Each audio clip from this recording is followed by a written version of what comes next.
அனைவருக்கும் வணக்கம். தமிழகத்தில் பார்த்தீங்கன்னா 29ஆம் தேதி முதல், அதாவது பார்த்தீங்கன்னா இன்று முதல் வடகிழக்கு பருவமழை ஸ்டார்ட் ஆக இருக்கிறதா சொல்லியிருந்தாங்க. ஸோ பார்த்தீங்கன்னா 13 மாவட்டங்களில் கனமழை எச்சரிக்கை விடுத்திருக்காங்க. ஸோ எந்தெந்த மாவட்டங்கள் கனமழைக்கு எச்சரிக்கை விடுத்திருக்காங்க அப்படின்னு சொல்லி பார்க்க போகிறோம். ஸோ மக்களுக்கு பார்த்தீங்கன்னா ரொம்பவே மிகப்பெரிய அப்டேட் அப்படின்னு கூட சொல்லலாம். இந்த வானிலை அறிக்கை பார்த்தீங்கன்னா முக்கியமான அப்டேட் உடனுக்குடனே தெரிஞ்சு வச்சிங்கன்னா கீழே சப்ஸ்கிரைப் பண்ணி கிளிக் பண்ணி சப்ஸ்கிரைப் பண்ணி வச்சுக்கோங்க. வாங்க ஃப்ரெண்ட்ஸ், வீடியோக்குள்ளே போயிடலாம். தமிழகம் மற்றும் அதனை ஒட்டிய பகுதிகளில் வடகிழக்கு பருவமழை இன்று முதல் துவங்கக்கூடும் என சென்னை வானிலை ஆய்வு மையம் தெரிவித்துள்ளது.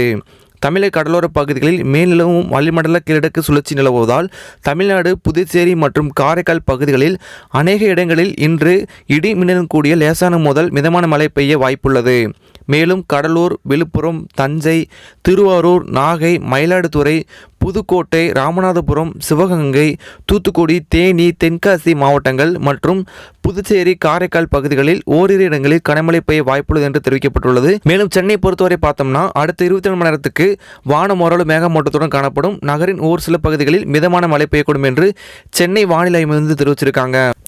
ஸோ பார்த்தீங்கன்னா அனைத்து பள்ளி கல்லூரிகளுக்கு விடுமுறை வர்றதுக்கான வாய்ப்புகள் ரொம்பவே அதிகமாக இருக்குது. ஸோ இந்த மாதிரி பள்ளி கல்லூரிகள் விடுமுறை அறிவிக்கிறாங்க அப்படின்னா நம்ம சேனல் உடனே அப்டேட் பண்ணிடலாம். இது மாதிரி முக்கியமான அப்டேட்டை உடனுக்குடனே தெரிஞ்சு வச்சிங்கன்னா கீழே சப்ஸ்கிரைப் பண்ணி கிளிக் பண்ணி சப்ஸ்கிரைப் பண்ணி வச்சுக்கோங்க. அடுத்த ஒரு முக்கியமான பதிவில் சந்திக்கலாம். வணக்கம்.